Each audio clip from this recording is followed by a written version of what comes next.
On Mother's Day, my son, a young, wealthy, and busy businessman, came to visit me, holding a bouquet as bright as the morning Sunday. He placed it on the table, looked at me with a gentle but distant expression, and said, "Mom, my wife still sends you $5,000 every month, right? I just want to make sure you're comfortable." I froze.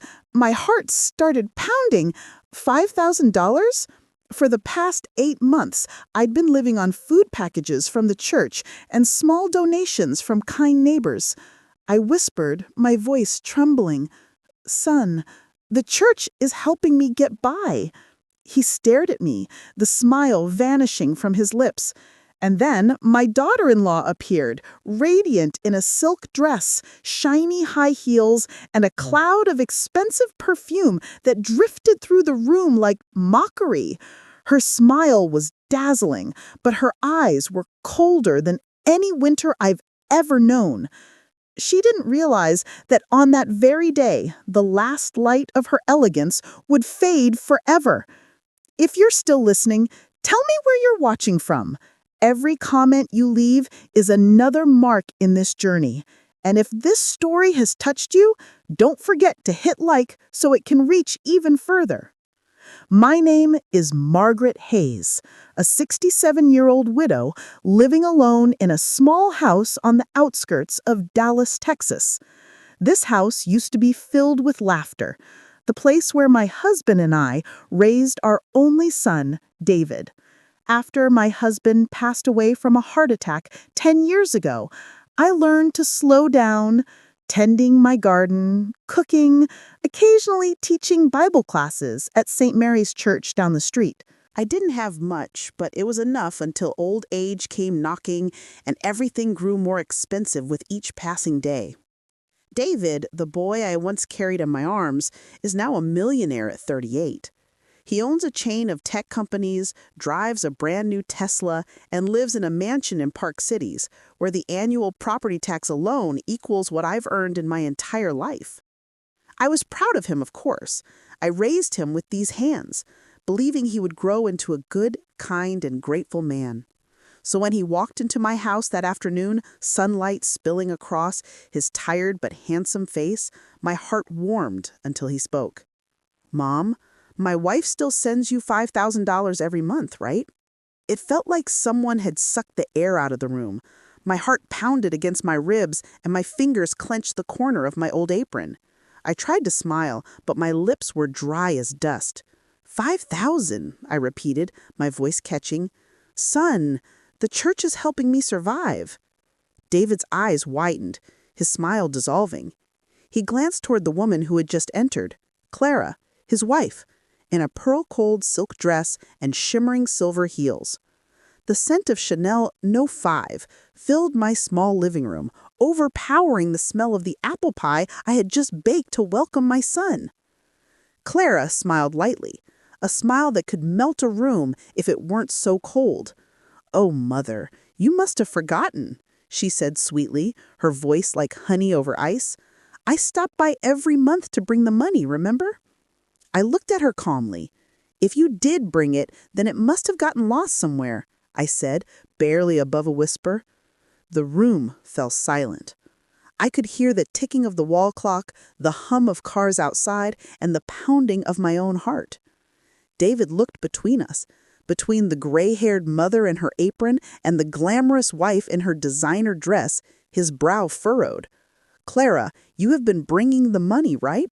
I transfer it to you every month." Clara tilted her head, her smile unwavering. "Of course, David. I come here every month. Maybe Mother just forgot. You know, old age. The memory isn't what it used to be." The words were soft as feathers, but they landed on my heart like stone. Old age. I'd heard that phrase too many times since my husband died, from people who thought an old widow was nothing but a fading memory. But I knew my memory. I remembered every bill, every prayer, every face at church. And I knew without a shadow of a doubt that Clara had never given me a single penny. I nodded slightly, choosing silence. Some battles aren't meant to be fought right away. They're meant to be observed. David stood, walked over, and placed a hand on my shoulder. Mom, it's probably just a misunderstanding. I'll check the accounts. I just want you to live comfortably, without worry. I smiled faintly, but something inside me had awakened a quiet storm of suspicion and resolve. I said nothing more, just cleared the table and placed a glass of orange juice in front of him. As David sat down, Clara moved gracefully to his side, resting a possessive hand on his shoulder. Her gaze swept over me, cool, dismissive. The look of someone who believes money can buy integrity. The air in the room turned cold. Even though the sun outside was blazing, a chill ran down my spine. Clara glanced around the room, her eyes brushing over the old photo frames on the wall. David as a little boy, golden hair, bright eyes, a carefree smile. She exhaled softly. "You've done such a great job keeping the house clean, Mother, even at your age." I smiled faintly. "Old, yes, but not so old that I forget who comes through my door, Clara." David looked at me, uneasy. "Mom, come on. And it's Mother's Day, don't get upset." "I just want you to be happy, my son," I said, my eyes still on Clara. "So do I. But happiness doesn't come from what people say they've done for you. It comes from what they've actually done." David froze, and Clara's smile tightened before disappearing altogether. After they left, I sat alone in the living room. Sunlight streamed through the curtains, spreading across the old wooden table. $5,000 a month. 8 months. $40,000. That money could have fixed the leaking roof, replaced my broken fridge, helped me live out my final years in comfort. Instead, I'd been counting canned soup from the church pantry and thanking God for every loaf of donated bread. I pressed a hand to my chest, not out of anger, but from the ache that rose inside me. A silent, bone-deep ache. That night, I opened my old notebook, the one where I used to jot down grocery lists and prayers. But this time, I wrote something different. Find the truth. And beneath it, don't trust fake tears. I closed the notebook and took a deep breath. I wasn't weak. I'd survived loss, loneliness, and struggle. And I would survive this too. David might have been fooled, but I hadn't. And if Clara thought I'd sit quietly while she played perfect, she had chosen the wrong woman to underestimate. I spent the rest of that afternoon in my small kitchen, sunlight cutting through the curtains into long golden lines across the floor. The jasmine tea on the table had gone cold, but I stayed seated, staring at my old phone, asking myself, could I be wrong? Maybe the bank made a mistake. Maybe Clara sent the money by mail. Or maybe, in a rare moment of confusion, I had simply forgotten. No, I knew every detail, every small gift I had ever received. There had been no letter, no envelope, no money from David. That evening, I pulled out my old accounting ledger, the one I kept from my years as treasurer at the church's women's committee. I flipped through the pages, each line precise. $12 for blood pressure medicine, $24 for utilities, $10 for community dinners at St. Mary's. Every expense recorded neatly. No mention of transfer from David Hayes. Nothing. The next morning, I went to First Texas Community Bank, where I still kept a small savings account. I sat across from a young teller named Molly and handed her my passbook. Please check if there have been any transfers from David Hayes. He says he's been sending me $5,000 each month for the past 8 months. Molly looked surprised, typed a few lines, then shook her head gently. I'm sorry, Mrs. Hayes, there's nothing. The only activity was a $1.35 interest payment back in February.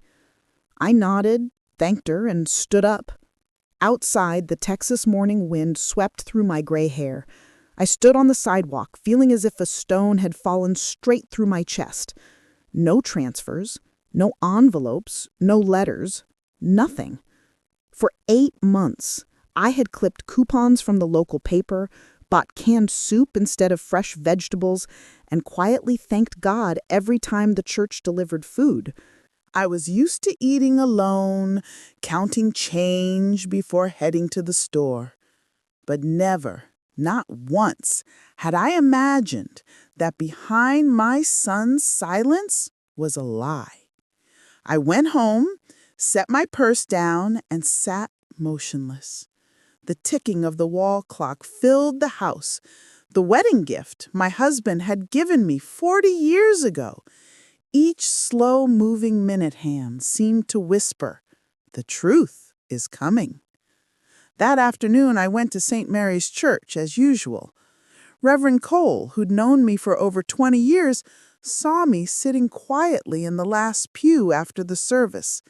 He walked over, his voice kind. "Mrs. Hayes, are you all right? You look tired today." I smiled faintly, hiding my trembling hands. "I'm just trying to understand why my son's letters never arrived." Reverend Cole placed a hand on my shoulder. "The Lord has a way of bringing truth to light. Don't lose faith." I nodded. But inside, faith wasn't enough anymore. I needed action. That night, I opened a brown leather notebook, David's gift for my 60th birthday.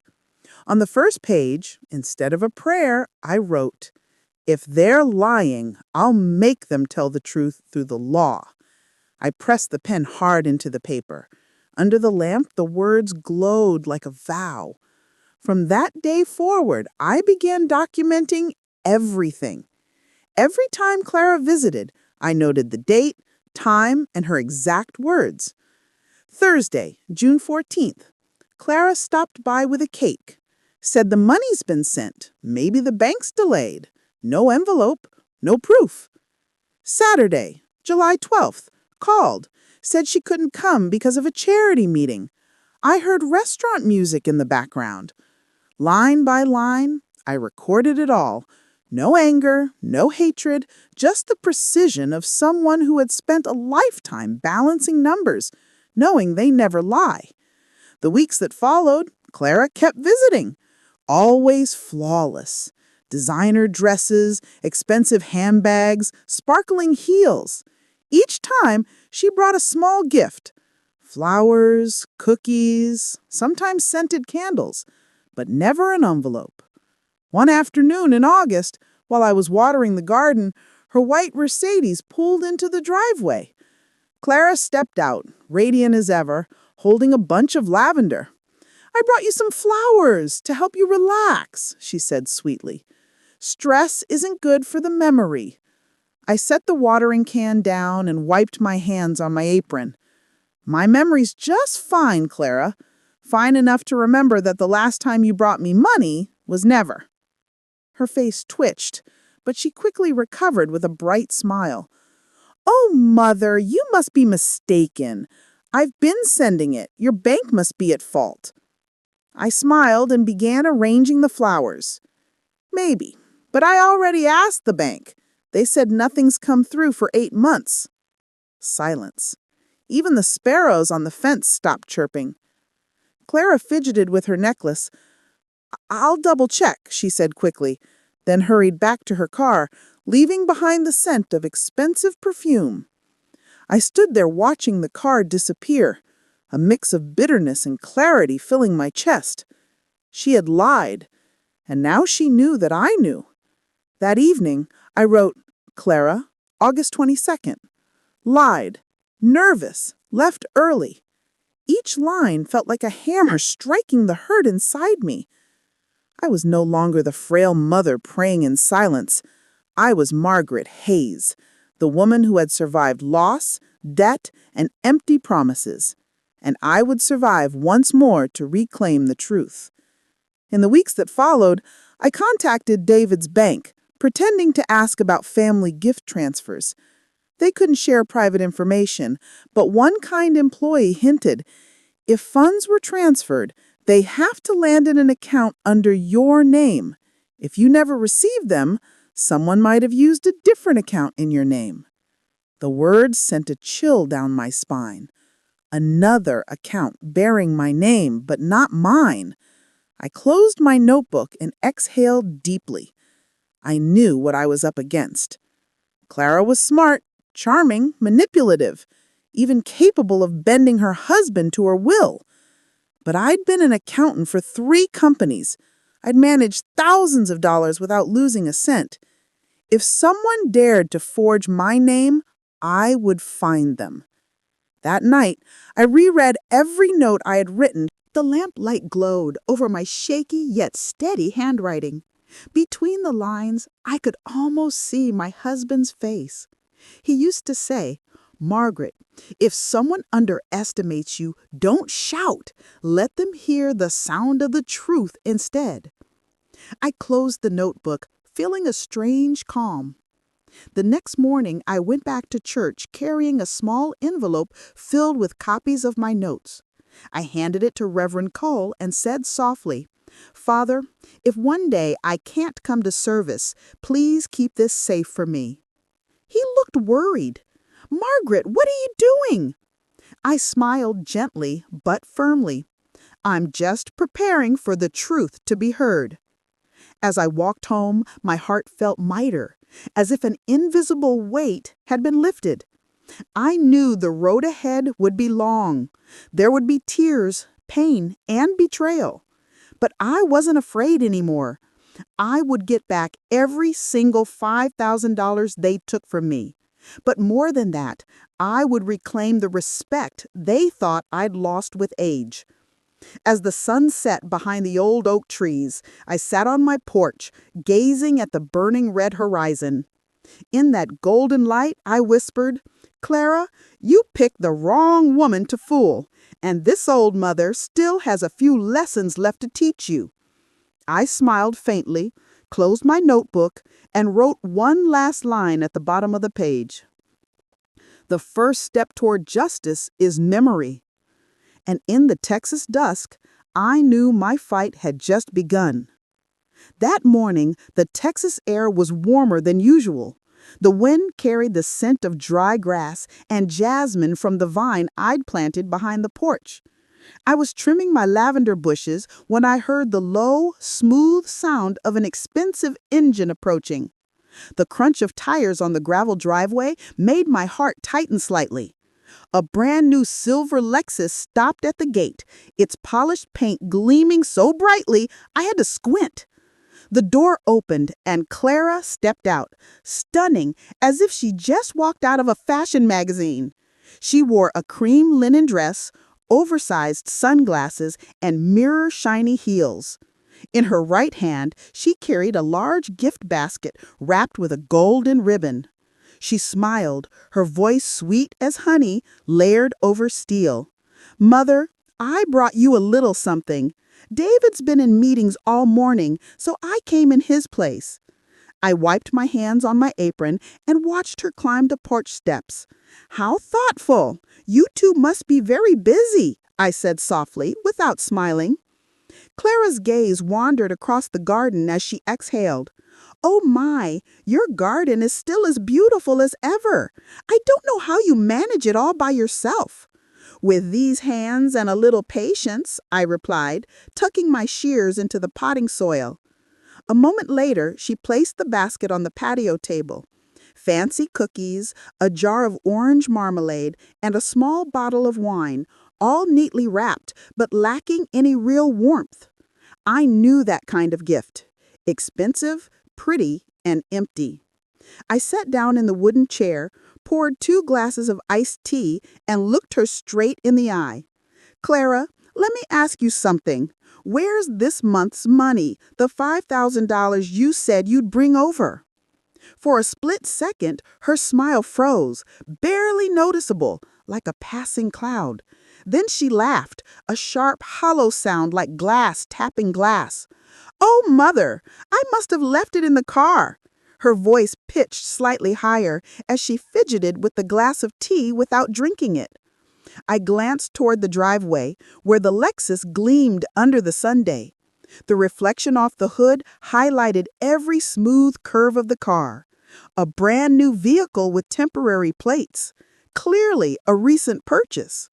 I smiled slowly. "Nice car, Clara. Must have cost quite a bit." She shrugged, her laugh brittle. "Oh, not really, Mother. I just upgraded for convenience. My boutique work requires a professional image." Of course, I said calmly. A new car for work and old envelopes that keep getting left in the car. How odd. Her face stiffened for half a second before she forced another smile. Oh, Mother, you don't trust me anymore. Next time I'll bring the bank receipt. All right? I didn't reply. We sat there quietly, the porch fan whirring softly above us. The sound of cicadas in the yard filled the silence like a restless hum. Clara stood first, pretending to check her watch. I have to run. I've got a client meeting. But don't worry. I'll remind David to resend the money through the bank. I'm sorry for any small mix-up. I nodded. All right, go on then. Oh, and don't forget the envelope in your car this time. She paused for a second, smiling thinly, a mix of annoyance and caution. You're very sharp, Mother, she said, then turned to leave. I watched her walk away, the sound of her heels striking the wooden steps, steady and cold, like a clock ticking down. The car door slammed shut, the engine started, and the Lexus disappeared down the road, leaving a streak of blinding sunlight behind. When the sound of the car faded, I sat back down, my fingers interlaced, a heavy weight pressed against my chest. I no longer had doubts. I knew for sure. I rose and walked back into the house. Each step across the wooden floor echoed like a heartbeat in my mind. I opened the drawer, took out my brown leather notebook, and wrote, September 10th. Clara came alone, brought a gift basket, claimed she left the money in the car. New Lexus, no proof. Voice unsteady, avoided eye contact. I set the pen down and took a deep breath. My hands trembled slightly, but my resolve did not. That afternoon, I walked to the post office down the road, where the public phone still worked. I didn't want to call from home, not when I suspected Clara might be watching. I dialed David's company and spoke politely, my tone steady. Hello, this is Margaret Hayes, David Hayes' mother. I'd like to speak with someone in accounting. It's a personal matter. After a short hold, a middle-aged woman answered. This is Sandra Miller, head accountant. Mrs. Hayes, how can I help you? I gripped the receiver tightly, keeping my voice calm. Thank you, Sandra. I just need to confirm something small. My son said his company has been deducting $5,000 each month from his personal account to send to me. I'd like to know if that's correct. There was a short pause. Then Sandra spoke, her tone hesitant. Mrs. Hayes, I can't disclose personal financial details, but let me check. Yes, I recall seeing automated transfers on the same day every month for that exact amount. It does appear that the money was sent, but I'm not sure to whom. To whom? I repeated. It wasn't sent to me. I'm not certain, Mrs. Hayes. The recipient's name matches yours, but the account number is different. I assumed it was yours. A chill ran down my spine. I forced myself to speak evenly. Thank you, Sandra. That's all I needed for now. I hung up and stood motionless in the phone booth. My heart raced, but my mind was clear as glass. There it was, the truth. Someone had created a fake account under my name, and only one person was close enough to pull that off, Clara. On the walk home, my shadow stretched long across the road. The wind carried the scent of scorched grass and dry earth, a smell that reminded me of poor Texas summers long ago, when my father used to say, if you want to know who's honest, look at their hands. Honest hands always show the marks of work. I thought of Clara's hands, long manicured fingers, diamond rings, holding designer handbags, not a single callus, not a trace of real labor. That night, I skipped dinner. I made a cup of peppermint tea and sat at the kitchen table under the warm yellow light. The house was so quiet I could hear the last cicadas outside fading into the night. I opened a new page and wrote, September 10th. Clara visited, elegant and pretending to care. New car, same lies. Called David's company, confirmed. The money's still being transferred, but not to my account. Tomorrow, the truth begins to surface. I put down the pen and closed the notebook. The small lamp reflected my shadow in the window pane. A silver-haired woman, small in stature, but with eyes that still burn bright. I knew that starting tomorrow, I wouldn't just be a waiting mother anymore. I would be a seeker of justice. I turned off the light and stepped out onto the porch.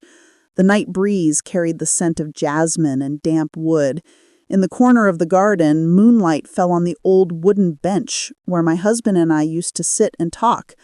I touched its worn armrest and whispered, "Frank, if you were still here, you'd tell me to do what's right, wouldn't you?" The only reply was the whisper of wind beneath the eaves, but I understood. It was an answer. I went back inside, locked the door, and stood quietly in front of the mirror. The woman staring back wasn't tired or defeated. She was Margaret Hayes, a mother who would never again let anyone take her dignity. And I knew that when the morning came, Clara's game would start to fall apart piece by piece. The next morning, while I was cutting lavender stems to dry, a sudden, firm knock echoed at the door. Not the soft tap of a mail carrier or neighbor. This was steady, deliberate. I wiped my hands on my apron and went to open it. Standing on the porch was a tall, middle-aged man with graying hair, dressed neatly in a charcoal suit that looked a little travel-worn. He smiled politely and gave a small nod. "Mrs. Margaret Hayes?" "I'm Bennett, chief accountant at your son's company, Hayes and Partners." I narrowed my eyes slightly. "You're Bennett? I only know Sandra, the accountant I spoke to on the phone." He nodded. "Yes, Sandra is my assistant. She told me about your call yesterday, and I thought perhaps you should know a few things." His voice was calm but serious, tinged with regret. I invited him inside and poured a glass of water. Morning light streamed through the window, catching the lines on his face, the look of a man who'd seen more than he wished. He set his leather briefcase on the table and opened it. Inside was a thick folder, neatly clipped and organized. I saw sharp printed text, rows of numbers, the familiar language of accounting, my world for 30 years before retirement. He slid the folder toward me and spoke slowly. "These are copies of 8 transfers, each for $5,000, $40,000 total. Recipient, an account under the name Clara Hayes." It felt like a bucket of ice water had been poured over me. My hands shook as I flipped through each page. The papers were clear. Sender, David Hayes. Recipient, Clara Hayes. Verified by the bank. Same date, every month. Steady as clockwork for 8 months. I looked up, my voice hoarse. "Mr. Bennett, who opened that account?" He sighed, removed his glasses, and wiped them with a cloth. "Your daughter-in-law, Mrs. Hayes. Every document for the sub-account bears her signature and a signed authorization from David." I froze. "Authorization? You mean David gave her permission to use my name?" He nodded. "Most likely he didn't read the forms carefully. She presented an ID copy of you, which I suspect was forged, very sophisticated. The system automatically registered it as your account, even though the recipient was her." I pressed my hand to my forehead, the room spinning slightly. It wasn't just betrayal. It was humiliation. For 8 months, Clara had used my name, a mother's name, to siphon money from my own son. I asked quietly, "And David? He doesn't know?" Bennett hesitated before answering. "Honestly, I don't think so. David's a hardworking man, but he trusts people too easily.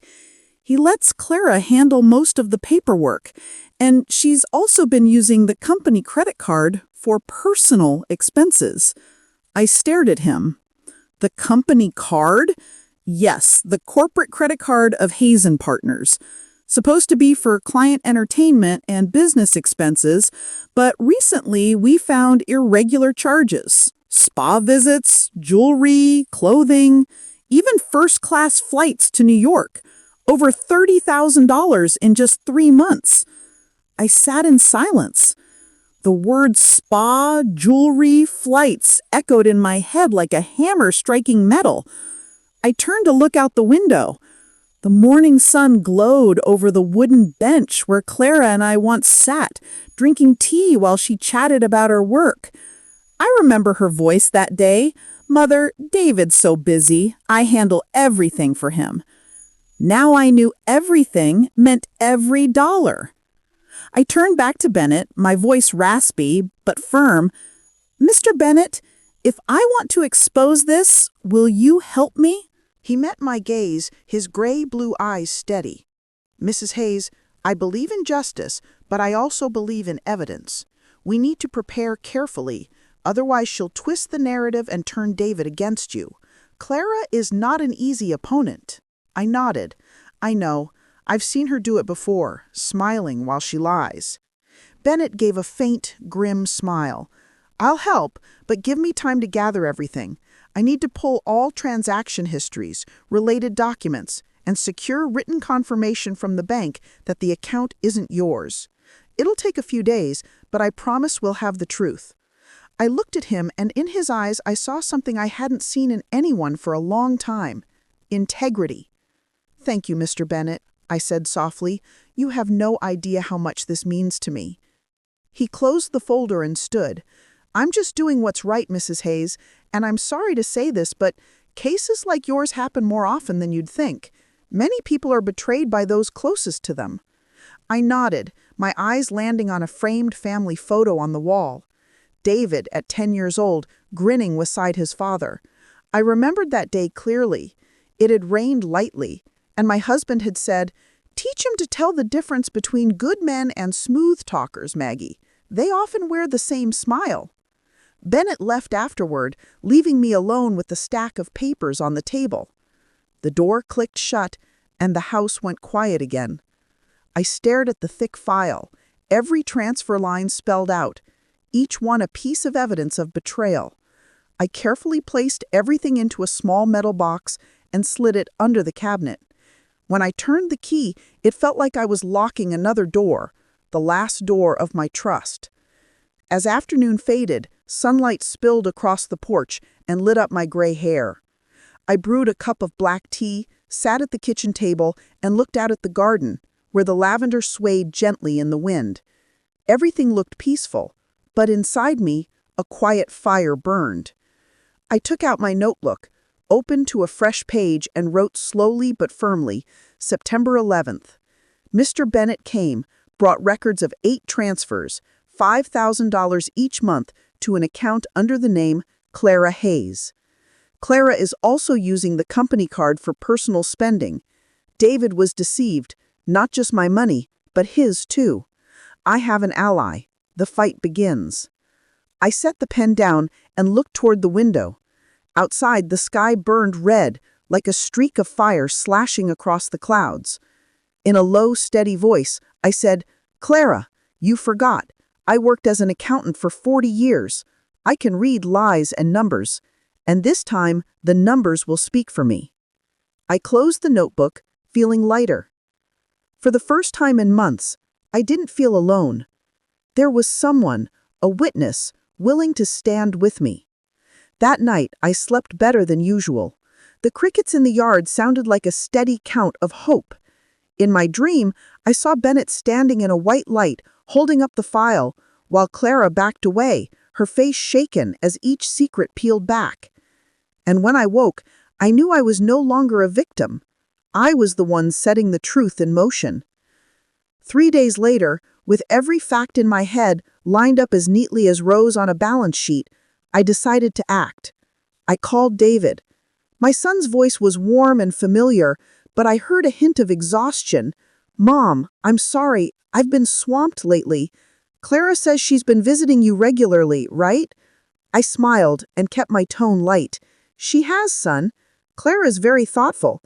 I'm thinking of inviting you both to dinner this Sunday. It's been a while since we've had a proper meal together.